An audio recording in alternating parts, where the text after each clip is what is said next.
Okay, everyone. Yes. Thank you for coming. We're going to get started with the art talk.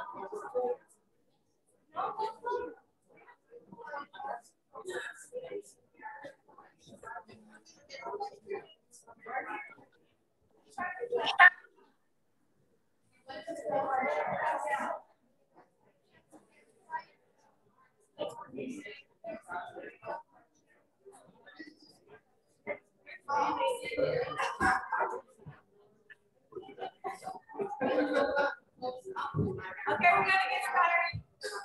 If the feature artists were not on Zoom, if you're present, can they kind of gather around the camera?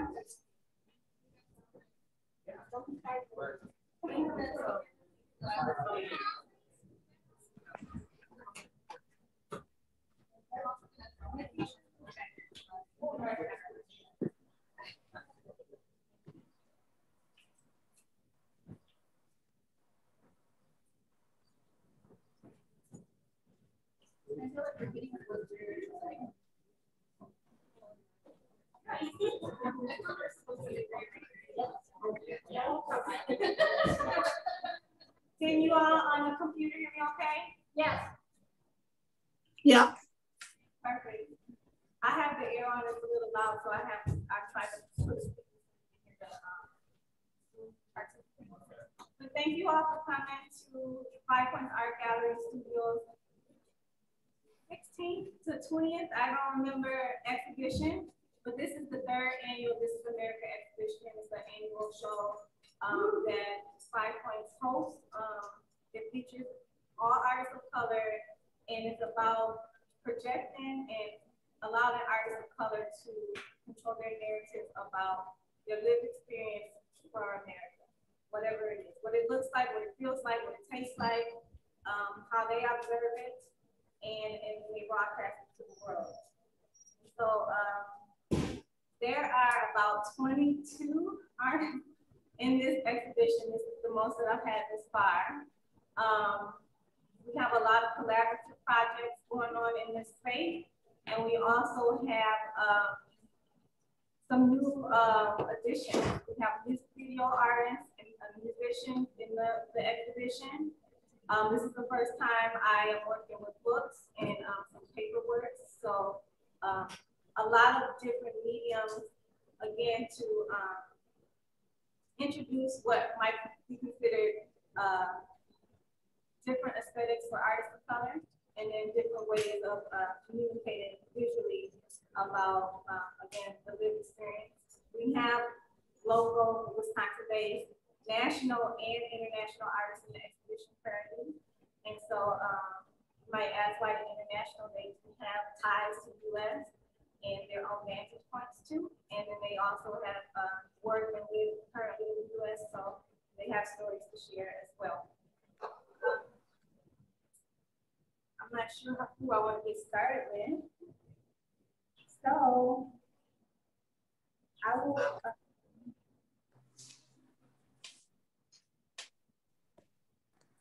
will start with Zsudayka and James. Hi. Can you hear me okay? They're on Zoom. Oh, they're on Zoom. You know what? Give me 2 seconds.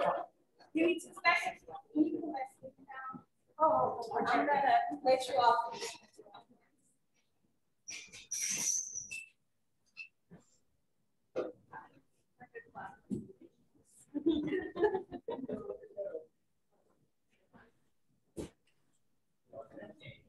Yeah. I'm gonna need a second. Yeah.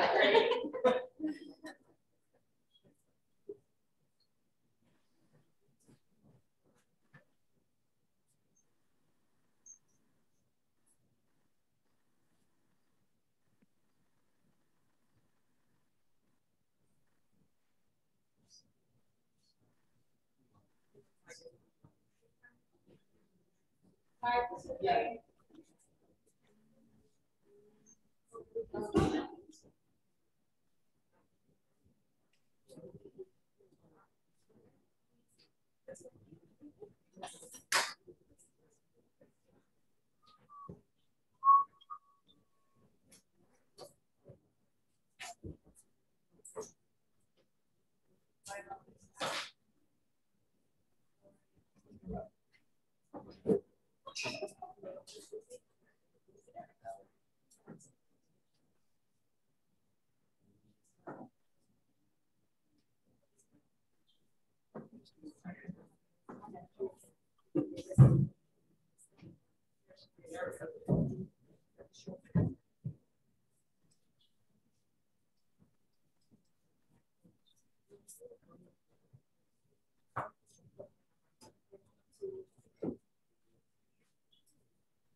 We'll jump around.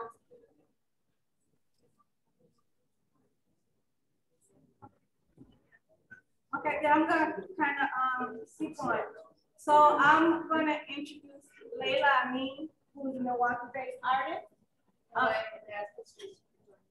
Whose father is just joined, so good time, Pops. And so Layla, you can just tell us a little bit about yourself, but maybe give us the title of your piece, describe it, and then the messaging behind it. And again, we don't have the works available up on the PowerPoint yet. We're going to get them up on the site. This recording will be available, and then you'll also be able to watch the recording and see what words they're referencing as well. Well, hi, my name is Layla Amin. I am a Milwaukee born, raised artist. I lived on the north side my entire life. My piece is titled Her Deep Ugly Wound. It is a painting that's in the bar, my right corner at least. And it's a reaction piece. I'll start with that. So when I was thinking of what narrative I want to share about my feelings of living in this country that I was born in, but also feeling like I am somewhat of an outsider and I'm witnessing things maybe from a different perspective compared to other Americans about foreign policy or things that are happening domestically. I was struggling, which is surprising considering all of the atrocities that are happening every day here and abroad. And the idea came to me when the last publicized, and I say publicized because this is an ongoing issue that is not talked about, even though it is happening every day. The last publicized massacre in Gaza between Palestine and Israel. And this is something that has deeply affected me and other people that I know, and you feel pretty helpless watching it. So I immediately thought, you know, seeing how there's entire families being wiped out and children are being killed, and this is happening every day. It has been happening for decades. How can America claim to be a representative of world peaceful relations if we are willingly and complicitly supplying billions of dollars in military aid to a racist and genocidal system? It doesn't make any sense. And that's where this piece came from. The woman in the piece is based off of Justicia, who, if you're familiar with US law and their symbols, she is the personification of justice in this country. It's a Roman goddess who has been used throughout centuries, thousands of years as the symbol of justice. I find it ironic that it's a woman, considering how women are treated in this country and also how, again, we support systems across this planet, unfortunately, that also mistreat women. A lot of my work is a narrative of deep emotions and feelings through a feminine point of view. So I thought it was perfect that there is this female that we turn to as, look, America is just a country, like, look at how progressive we are, while at the same time, it's like, oh, who cares about people of color inside this country? Like, everyone is treated equally. Who cares about, you know, Arab kids getting murdered overseas? Like, we're still a just country. I wanted this to be a piece that spoke to we are murdering justice constantly. It's a never healing wound that has been existent for as long as America has been around. So that's the inspiration behind my team. Again, you have to do the work in purpose of like really see how poignant and provocative it is. It's really a heavy, but really well executed, beautiful piece. So we encourage you to come in person and we can have today. The exhibition is up until like August 29th to August 30th. But I want to continue the line of overlooking women's issues, brutality against women, and that subject matter. And I'm going to now bring in our Blanche Brown with her piece.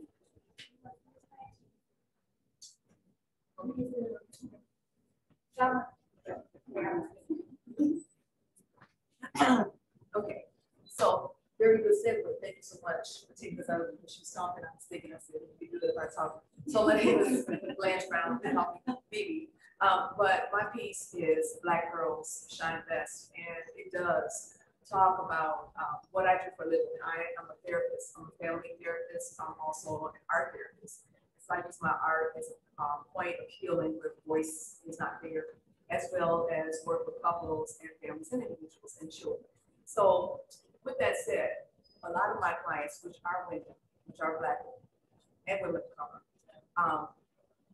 have to struggle with their acceptance of being even in the mental health system, as well as being seen as being a part of what's needed. In other words, most of the times, Black girls and Black women of color or women of color are just not given the same leeway as their white counterparts when it comes to mental health. All of a sudden, it's superwoman with S on your chest, or not given the same, just the same way of being seen as having the need for mental health. And so that is what the piece speaks to, and it's a delicate balance between the need to understand her mental health needs, as well as strength, as well as the fact that she doesn't need to bear the weight of others. And that's often what a lot of times what happens, and that drives her to anxiety, depression, or things like that. So that's a large part of what I do in my work. And so it comes through the pieces, and that's why they're like that and disjointed in that way, because it speaks to the narrative of women's mental health, and specifically women of color. I want to jump to a Zoom artist. Khari, are you available? Khari Turner. Hey. It's Khari. It's Khari. Khari, thank you for correcting me. No problem. I'm available. So, can you tell us about your pieces, your two pieces? Yes. It seems like they could overlap with the mental health and identity issue. Yeah. So as far as both of my pieces, the blue piece is called "They Told Me If I Turned Blue, My Outlook Would Be Better," and then the other piece is "Blood Red to remind you of sacrifices." So in both of those pieces, thinking about in terms of mental health, and kind of also about in what way do we imagine Black identity. It's always in conversation with ideas of sacrifice, as well as democracy only happening to Black people on the side of Democrats, which is like a really intricate and long conversation about, you know, what does that mean? How did we get to this point? What are we talking about as far as how do we move from those types of positions, or what are those positions giving us? And so the one with the red fur coat, the idea was to think about capitalism in this way of you only can earn certain things through certain sacrifices. Usually it's like the sacrifice is blood, sweat, and tears, and that's how we like think about it. And so I think about the struggle to get to a point where you finally get what you want, but then also the smile that comes with it. So it's like hard work is great for you building up yourself, but then at the same time, what does that hard work cost you at the end of it?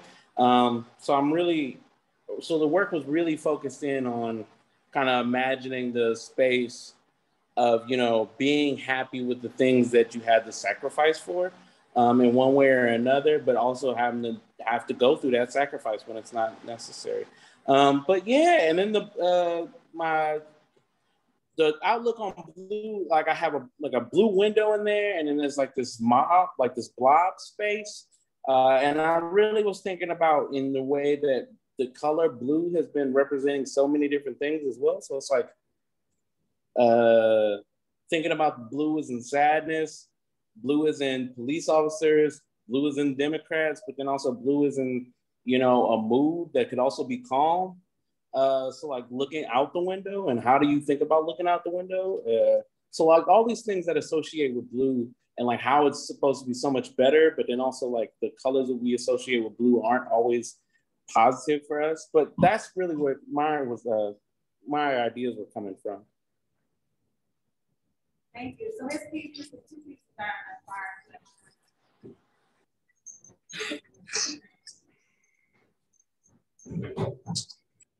So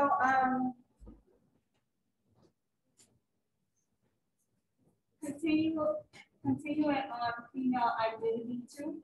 I'm going to introduce artist Minnie Mouse, who was featured in last year's Wearable Arts Fashion Show.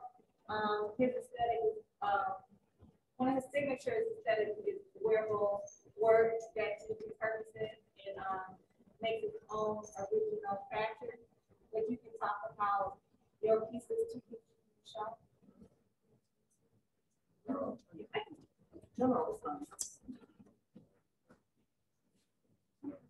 I'll talk about one piece, and I feel like this one is the most important.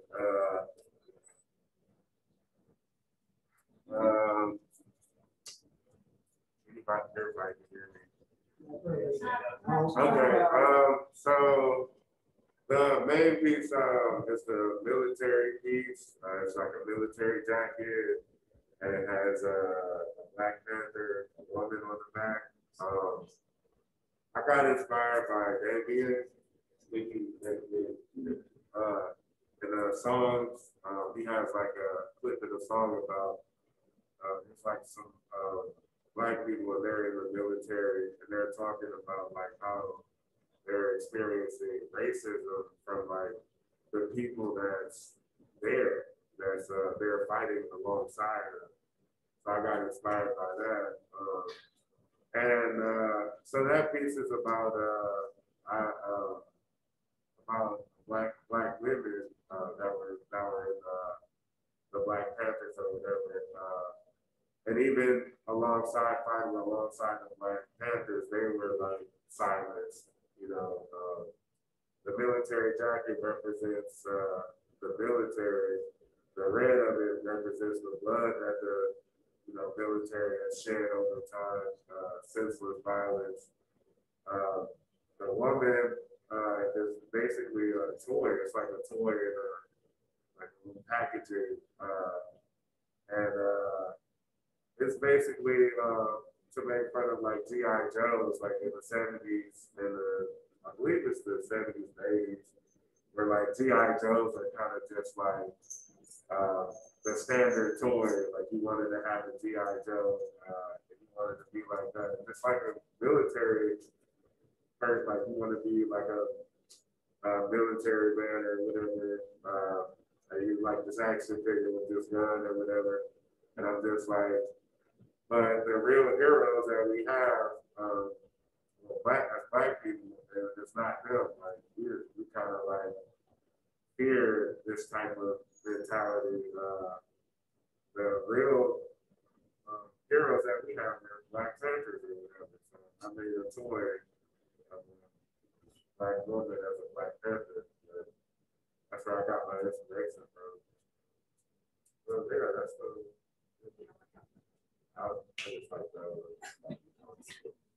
Okay. Can you hear me okay on the computer? I was told we sound low. Yes. So Manny credited it mentioned Dameon Ellzey, who is a new artist for the space, and he had a music video in the space. And so that's a new aesthetic and a type of work that we're featuring in this exhibition and any of the exhibitions we've done thus far. And so now we're going to kick off to a Zoom participating artist. Dameon, can you tell us about your work that is being featured in the space and how? All right.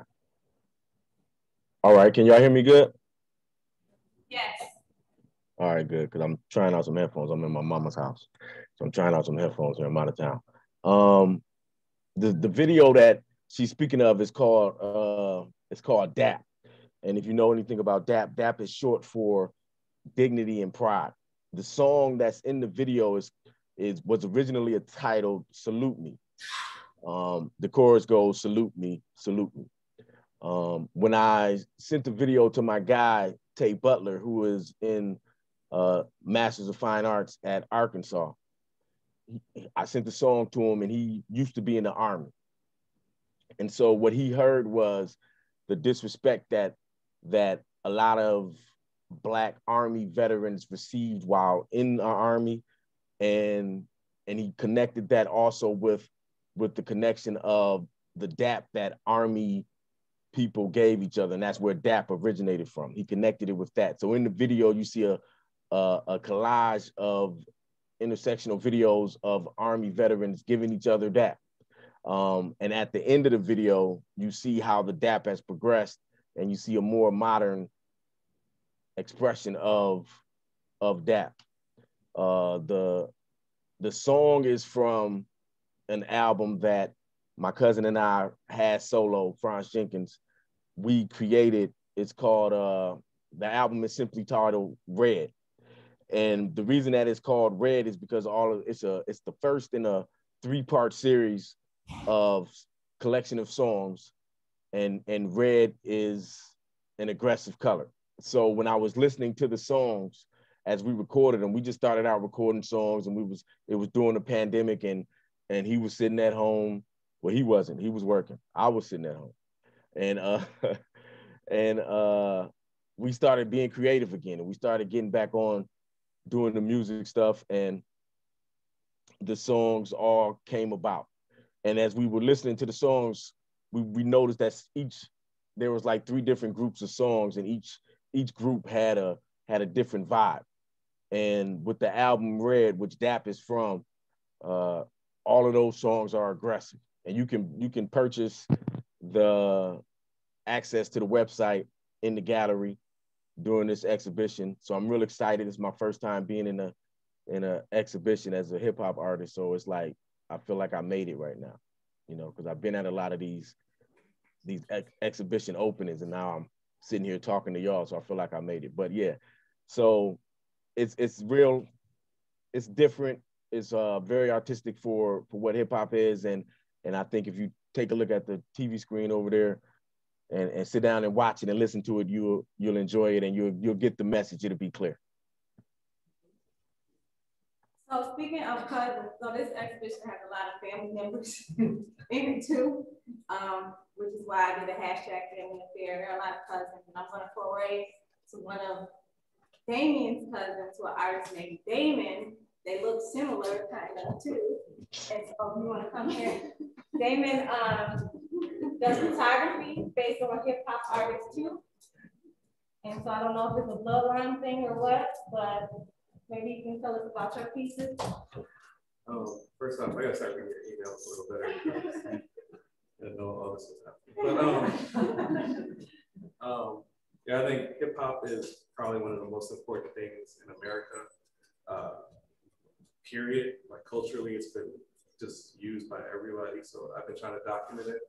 I just get lucky and get to spaces that a lot of people don't get it. So I always have my camera handy. I don't have the best camera. I'm not the best photographer in the world, but I get some pretty good shots, I think, in spaces other people can't get to. So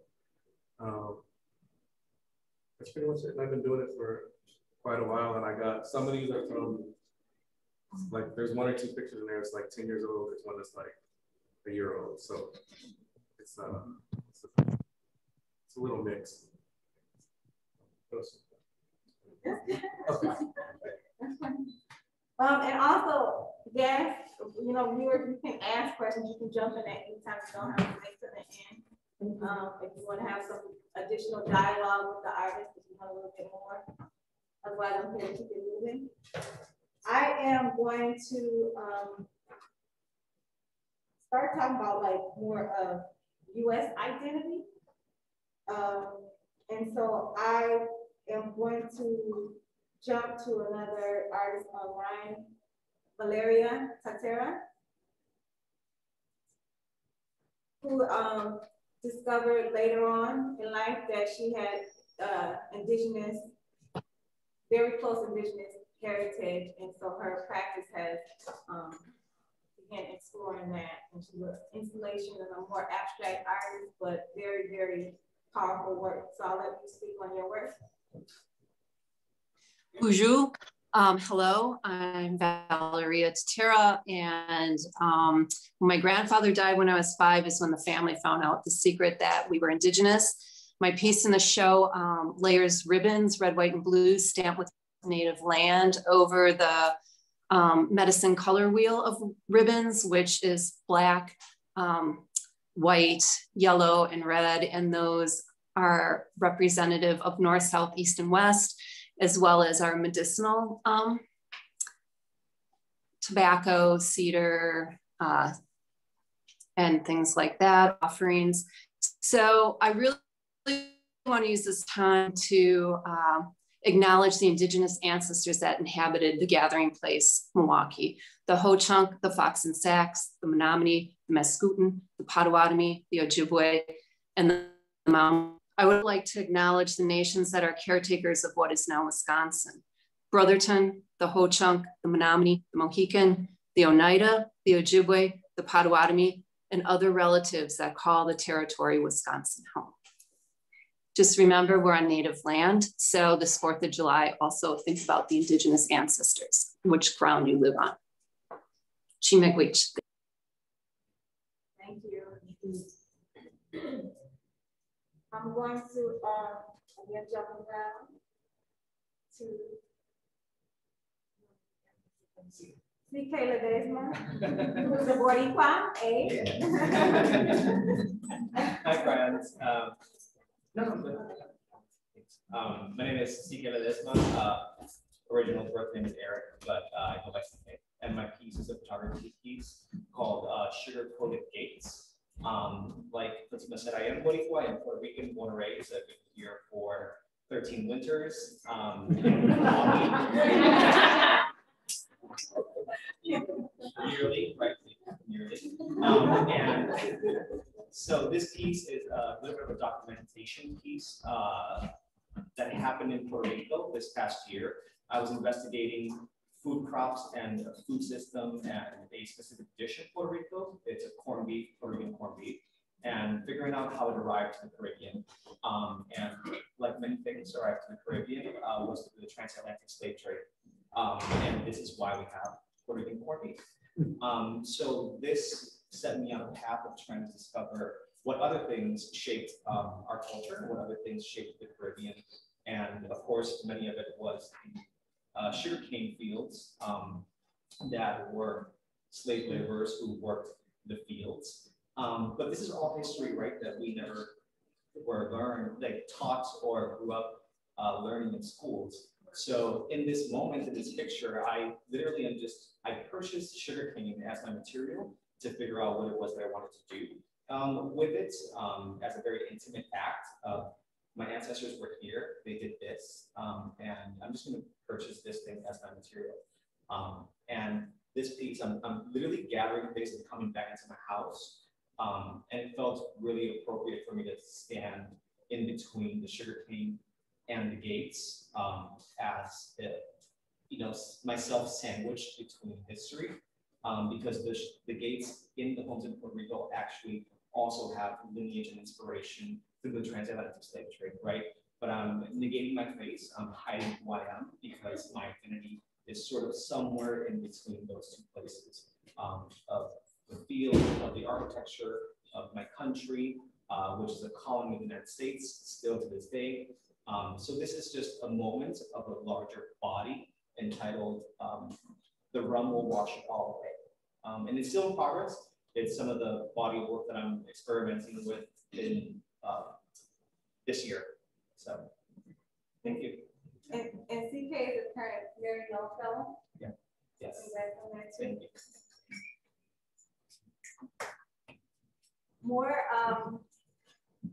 discussion on indigenous peoples and heritage. I'm going to now transition to Celeste, who is a bookmaker of many things.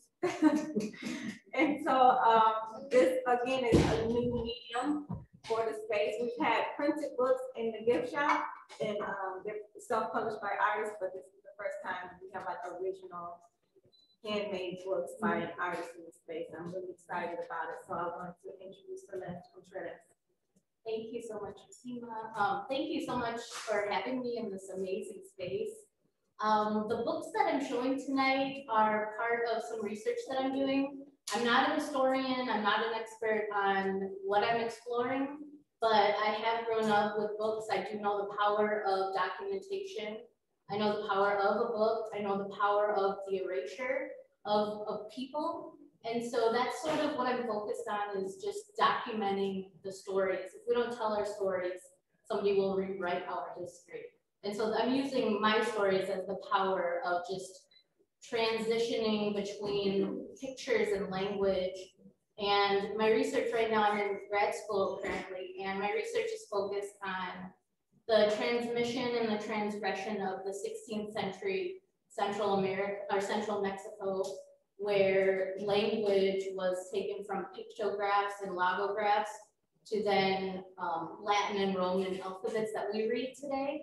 And so I'm right in the middle of that research, and I'm exploring books, and yeah, thank you so much. Thank you. So this is my attempt to thread a line. So I'm going to introduce Okja, Kwon, and her work, and my parallel between some of the more recent artists that have spoken is sometimes in the US, we think different speaking people are not indigenous to the space, or everyone is a foreigner immigration, even Mexico, and so, or Mexican. And so Okja's work is about immigration and adoption. And so I want, again, to bring in like the more international narrative, even though she's from here or lives here. I want to bring in international stories and talk about how, you know, a lot of cultures overlap even across the water, and the stories overlap. And a lot of money gets made off of this. Okay. Well, this is the first time I think that my work has been like described in the context of migrancy outside of me facilitating that, which is like an honor and complicated to hear. I am a transcultural transracial adoptee. So much of my work over the last, gosh, like 20 and 25 years probably has been about the search for history and the idea of loss and erasure and anger, and what that means, I guess, to cope with those experiences. And I'm at this point, I think, with my work, I have illustrations and a painting here, where I'm interested in cultivating space for healing, cultivating space for protection and shelter, to allow for regeneration and allow for the regeneration of autonomy, and to load my work with symbolism and at the same time not over communicate about it, because I want people to see themselves in those spaces of incubation on their own and really like project and intimately connect themselves to what that potential looks like on an individual level. That probably sums up my work at this point. So, you have a question? Oh, okay. Oh, sorry. Again, like this is supposed to be more relaxed, so just if you have questions, just like, okay, so, but speaking on symbolism and very, very staunch symbolism in work, I'm going to introduce a New Jersey-based artist, an assemblage artist named Danielle Scott, who has two very standout pieces in the exhibition, and it's the American flag on the other side of the exhibition rooms, and as well as the two Barbies. Do you want to talk about those two pieces and what inspired that and those? I am Danielle Scott. I'm from Jersey City, New Jersey. And the pieces, a lot of my pieces have evolved over the years. I'm a trained oil painter, and I stopped playing it safe with my work and became now a known assemblage artist. I use different items. So one of those things is the flag. So I'm starting a new series called False Flag. So the flag that is on exhibition right now came from being on Facebook and hearing about the accusation during the Black Lives Matter that people of color were hanging themselves and committing suicide. And as we know, that is not accurate at all. So we're fighting for our rights, and we're fighting for the fact that George Floyd was just killed, and now we're hanging ourselves. And you're just finding us all over the place, you know, throughout the country. In the year 2020, 2021, you're finding us lynched from trees, and we're actually killing ourselves. So the flag has 400 lynched bodies. And the flag is also positioned backwards because I felt like we are going backwards in the United States. We're not moving forward. We're really not taking into consideration all of the struggles that people of color have been experiencing. Inside of the stars, there are gunshot shells that are chopped, and they're placed inside of each and every one of the stars. The Barbie doll, the blue Barbie, she happened to be created when Hillary was running for president. And the title of the piece is called I Stand With Her. She's wearing a bikini that has been sewn into that's the American flag. She's also stepping on a tank and soldiers, little tiny soldiers, and she's placed on a target. So what I wanted people to see is her as being very superior. So a lot of my work is based on political justice. It's based on social justice. It's based on feminist rights. It's based on people of color rights. I'm an Afro-Cuban artist. So what I've learned from my experience of being home in Cuba is that most Afro-Cuban artists create without boundaries or holding back. So a lot of my work now is inspired by speaking the truth, telling our story, because I don't want, as one of the other artists said, our story to be rewritten. I want what is happening in present time to be known right now. I always quote Nina Simone because I listen to her in my studio, and an artist's duty is to tell the times. And that is what I do at this point in my career, where I'm not stopping because it needs to be known. And our stories, the stories of all people, need to be heard so people can, you know, have those awkward conversations about, you know, religion or about racism or about people of color or about the young men and women that are being slain for no obvious reason. And now we're hanging ourselves. So that's why those pieces, I guess, were chosen for This Is America. And I'm so happy to share it, you know, with Wisconsin or, you know, with everyone else outside of the New Jersey-based area, New York-based area. Now the work is starting to move about. Thank you for having me. Thank you.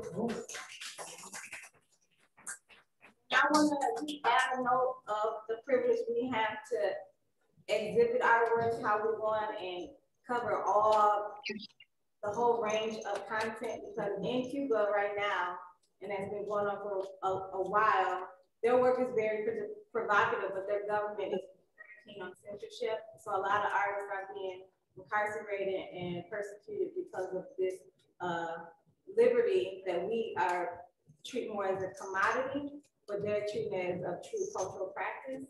And so I just want to honor what is being sacrificed to make art in other places. and that we have the privilege to have a little bit of comfort. Some of us tread water, but have more comforts here to cover whatever content that we want. James and Zsudayka, are you on?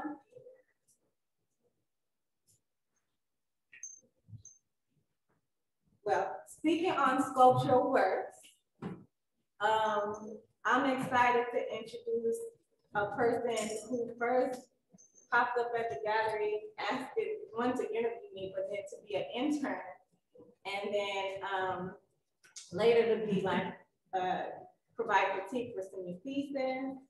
And now she is exhibiting some of the most dynamic work in the space for me. And that's Joya Watson. Well, I'm Joya G. Born and raised in Chicago. Just recently graduated from Milwaukee Institute of Art and Design. And I had the honor to be able to exhibit here. So, but yes, well, I'll start by saying that my art was really like the product of the pandemic. Like being stuck in the house all the time, not really knowing what to do, creative stuff. Writing just became that part of me that always, like, I can be doing the clientele back to back.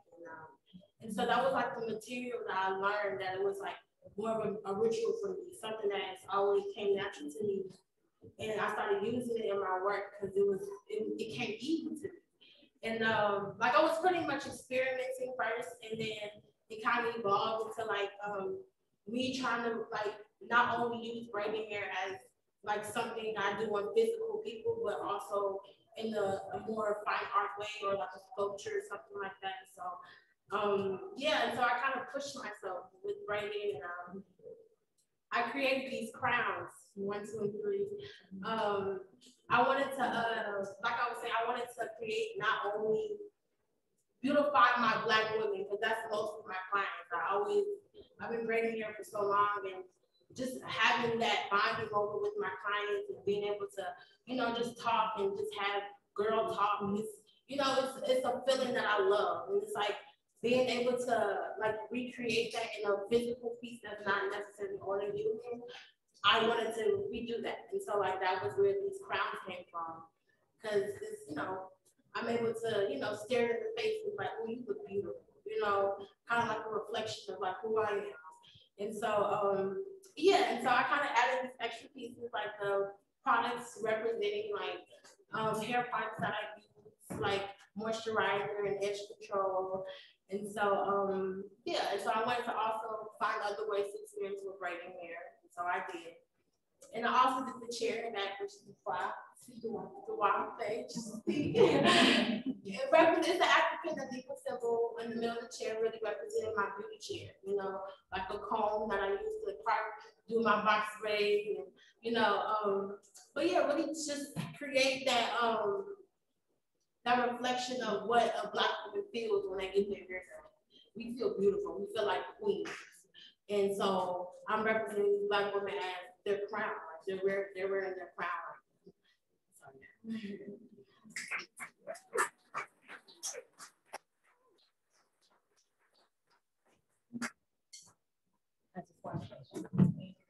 And so, again, Joya mentioned the Duwape, the symbol for a compass, the beauty sign for women.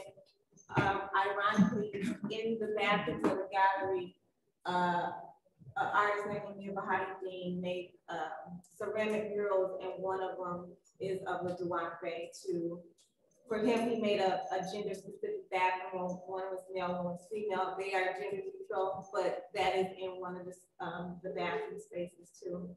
And so it's this sharing of powerful feminine energy throughout the exhibition and the space. Speaking on hair and the power of hair and identity, especially for Black women, I'm going to introduce Joya, who is another family member in this space, the mother to Damon, Joya, the cousin to Dameon Ellzey, who's on Zoom, and brings her on. So, Ruth, do you want to talk about your two pieces in the exhibition? Yeah. There's two pieces. So one piece is, they're both called, what did I name those things? As you get older, you forget things. What can I say?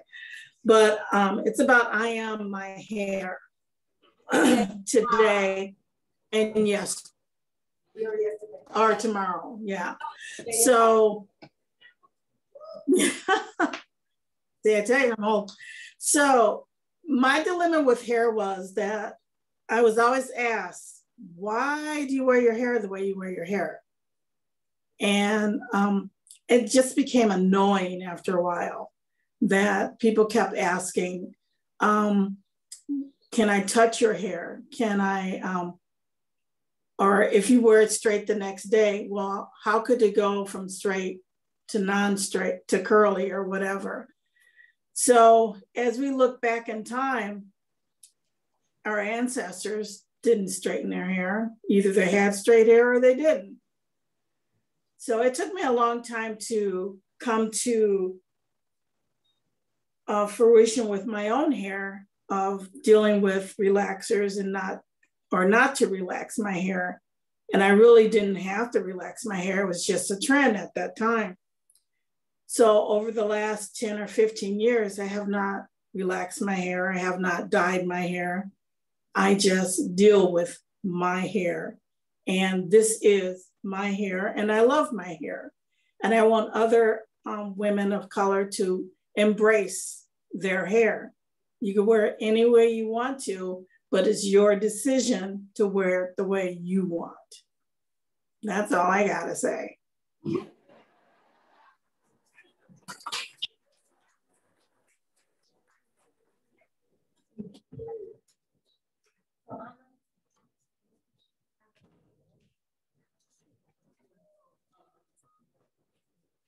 We're gonna round out the song. So 2 out of 3 of us have gotten our hair done by Joya. All 3 of us are natural. This is my loose way of tying into our project. But it really does tie. So the 3 of us, Anna, Fatima, and Nakeysha, did some collaborative work for this exhibition. I was out shopping with Manny for materials for his work, and we were thrifting, and I saw this ridiculous American wear, like what is it? With a costume where you would see at like a country fair. And so I hate red, white, and blue flag apparel and colors together. I don't like the color, no matter what the country is, but I really don't like it. And so I looked up at the same time Manny thought, I was like, shit, look at that shit. Excuse my language. I was like, should I get it? He said, yes.